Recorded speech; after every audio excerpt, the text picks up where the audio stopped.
کون ہے جو مجھ سے یہ باتیں سیکھے اور ان پر عمل کرے یا ان کو سکھائے جو اس پر عمل کرے؟ اللہ کے نبی نے کیا فرمایا؟ کون ہے جو مجھ سے یہ باتیں سیکھے اور اس پر عمل کرے یا ان کو سکھائے جو اس پر عمل کریں؟ ایک طلب پیدا کی، کون ہے؟ حضرت ابو ہریرہ رضی اللہ عنہ نے عرض کی، اللہ کے رسول میں سیکھوں گا، اس پر عمل کروں گا اور انہیں سکھاؤں گا جو اس پر عمل کرے۔ تو آپ صلی اللہ علیہ وسلم نے میرا ہاتھ پکڑ لیا۔ حضرت ابو ہریرہ رضی اللہ عنہ فرماتے ہیں کہ اللہ کے نبی نے میرا ہاتھ پکڑ لیا اور 5 باتیں گنوائیں، 5 باتیں گنوائیں کہ ان 5 کو سیکھو اور ان پر عمل کرو۔ پہلی بات فرمائی، اتق المحارم تکن عبد الناس، حرام چیزوں سے بچ جاؤ، حرام چیزوں سے بچ جاؤ تو تم سب سے بڑے عبادت گزار بن جاؤ گے۔ ہاں، آج ہمارے ذہنوں میں سب سے بڑا عبادت گزار کون ہے؟ بہت تہجد، بہت صلاۃ التسبیح، بہت اشراق، بہت قرآن، بہت قرآن کے ختم، بہت روزے، بہت تراویح، بہت اور آپ نے کیا فرمایا؟ سب سے بڑا عبادت گزار کون ہے؟ جو حرام چیزوں سے بچ جائے۔ ایک آدمی فرائض کو پورا کر رہا ہے اور حرام سے بچ رہا ہے تو آج کے دور کا وہ کیا ہے؟ بہت بڑا، اس زمانے میں تھا تو آج کے دور کا تو ولی اللہ ہے۔ سب سے بڑا عبادت گزار، حرام چیزوں سے بچو۔ اب حرام کیا کیا ہے؟ دیکھو ہمارے ذہنوں میں شراب حرام، کتا حرام، سور حرام، جس طرح یہ حرام ہے بہت ساری چیزیں حرام ہیں بھائی۔ بعض چیزوں کا دیکھنا حرام ہے، بعض چیزوں کا سننا حرام ہے، بعض چیزوں کا بولنا حرام ہے، بعض چیزوں کا پہننا حرام ہے، بعض چیزوں کا خریدنا حرام ہے، بعض چیزوں کا گھروں میں رکھنا حرام ہے۔ جو بھی حرام کے درجے کی چیزیں ہیں اس سے بچو، جو بھی حرام کے درجے کی چیزیں اس سے بچ جاؤ۔ ہاں، ایک آدمی نے نا رشوت کے پیسے جیب میں ڈالے ہوئے ہیں، رشوت کے پیسے نا، اور گوشت کون سا تلاش کرتا ہے؟ حلال کا۔ وہ حرام گوشت نہیں کھائے گا، اور رشوت کے پیسے بھی، جیسے مری مرغی حرام ہے، جیسے کتا حرام ہے، جیسے سور حرام ہے، گدھا حرام ہے، رشوت بھی کیا ہے؟ تو گوشت میں حلال حرام سمجھ میں آتا ہے لوگوں کو، پیسے میں نہیں سمجھ میں آتا۔ بہنوں کو وراثت میں حق نہیں دیا، یہ حرام کھا رہا ہے۔ حرام چیزوں سے بچ جاؤ، تم سب سے بڑے عبادت گزار بن جاؤ گے۔ دوسری بات فرمائی، وَرْضَ بِمَا قَسَمَ اللَّهُ لَكَ تَكُنْ أَغْنَى النَّاسِ، اللہ کی تقسیم پر راضی رہو، اللہ کی تقسیم پر راضی ہو جاؤ تو تم سب سے بڑے غنی بن جاؤ گے۔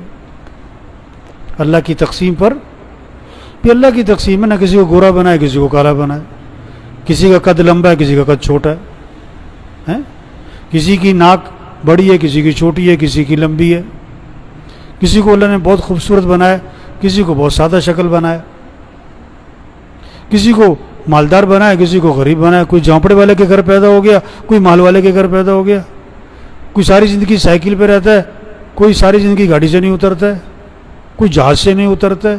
یہ تو اللہ کی تقسیم ہے۔ کوئی روز ہسپتال اور ڈاکٹر، اور کوئی ماشاءاللہ کوئی کبھی ہسپتال جاتے ہی نہیں، کسی کا روز ہی بچہ بیمار، کوئی بیوی۔ اللہ کی تقسیم ہے۔ اب کسی کا بچہ معذور ہے، اب اس میں آدمی کیا کر سکتے؟ یہ اللہ کی طرف سے۔ اللہ کی تقسیم پر راضی رہو۔ کوئی ایک دن میں لاکھ روپے کما لیتا ہے، کوئی پورے سال بھی نہیں کما پاتا ہے۔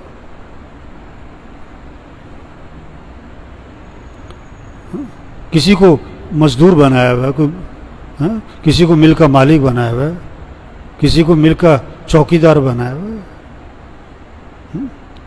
اللہ کی تقسیم پہ راضی رہو تو تم سب سے بڑے غنی بن جاؤ. اللہ پر اعتراض نہ کرو، اللہ سے شکوہ نہ کرو. تیسری بات فرمائی احسن الی جارک تکن مؤمنا، کہ اپنے پڑوسی کے ساتھ اچھا سلوک کرنا تو تم کامل ایمان والے بن جاؤ گے. پڑوسی کے ساتھ اچھا سلوک کرنا، پڑوسی کو دکھ نہ دینا. اپنا گھر دھویا اور پڑوسی کے گھر کے سامنے پانی کھڑا کر دیا.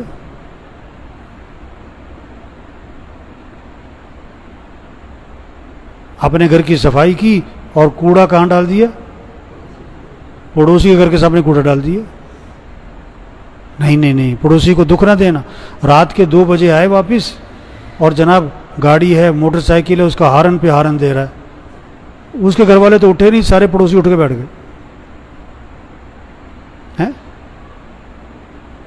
پڑوسی کو دکھ نہ دینا.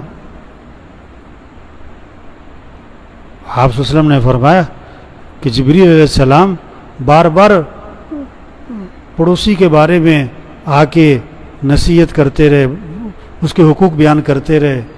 مجھے یہ اندیشہ ہوا کہ شاید وراثت میں بھی اس کا حق رکھ دیا جائے گا. پڑوسی کے ساتھ اچھا سلوک کرنا تو تم کامل ایمان والے بن جاؤ. چوتھی بات فرمائی کہ اپنے بھائی کے لیے وہی پسند کرنا جو اپنے لیے پسند کرتے ہو تو تم کامل مسلمان بن جاؤ گے. ہاں، اپنے بھائی کے لیے آپ نہیں چاہتے کہ آپ کے گاڑی کے سامنے کوئی گاڑی لگا کے چلا جائے. آپ بھی کسی گاڑی کے سامنے گاڑی مت لگاؤ. آپ نہیں چاہتے کہ آپ جا رہے ہو گاڑی میں، پیچھے سے کوئی ہارن پہ ہارن ماری جائے. آپ بھی نہ کسی کو ہارن پہ ہارن مارو. آپ نہیں چاہتے کہ آپ کو کوئی برے نام سے پکارے. آپ بھی کسی کو برے نام سے نہ پکارو. آپ نہیں چاہتے آپ کو کوئی گالی دے. آپ بھی کسی کو گالی مت دو.